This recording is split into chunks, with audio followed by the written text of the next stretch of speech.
by the citizens. Go.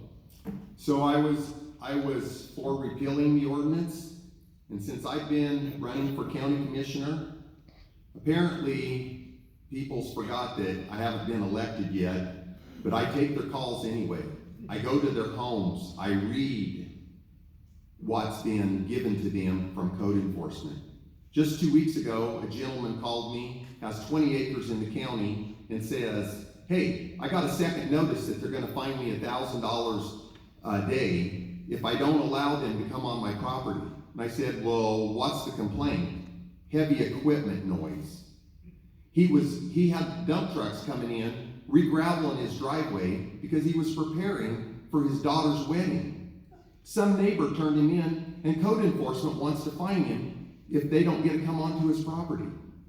This is a great family. They pay their taxes, great kids, but we treat them like second-class citizens because some neighbor with no merit makes a complaint. That's what this 105 was about. It wasn't to fix the marijuana. It was to let government on your land and to invade your personal property rights. And I'm against that. We have to stand up for every right, from our Second Amendment, from our freedom of speech, you name it. I'm a constitutionalist.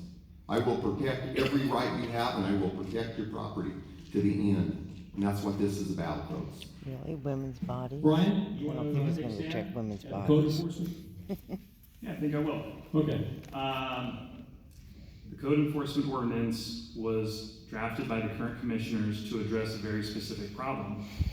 There's an issue in the county with illegal marijuana grows, and those grows are stealing water. They are leaving trash all over the place.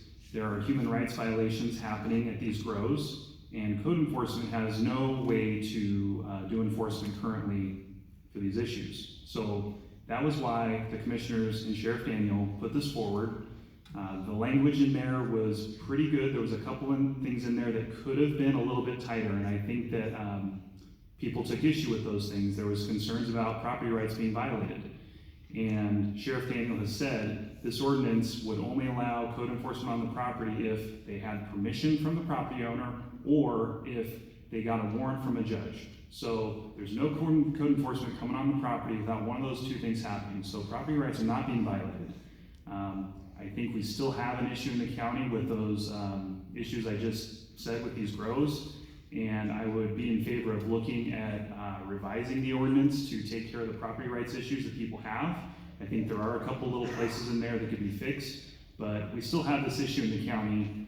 Illegal marijuana is all over the place, and I know that a lot of people think that it's gone down, and it very likely has gone down, but it's still out there all over the place. I know it's an issue, and I know neighbors are concerned about it. So it'd be nice for code enforcement to have a mechanism to provide some sort of enforcement for the most egregious violations that they're seeing out there. All right. John, you wanted to rebut? You know, Brian says that code enforcement can't come onto your property, but they can fine you and they can make you hire an attorney while they take you to court and spend the money that you should be spending on your family. Instead, you're fighting government wanting to come onto your property and invade your personal property rights. That's a problem, folks. All right, are you done? I just want to make sure. Okay, Yes, sir. good. I didn't want to Sorry. interrupt you, okay? Next question, we're going to start with Brian, and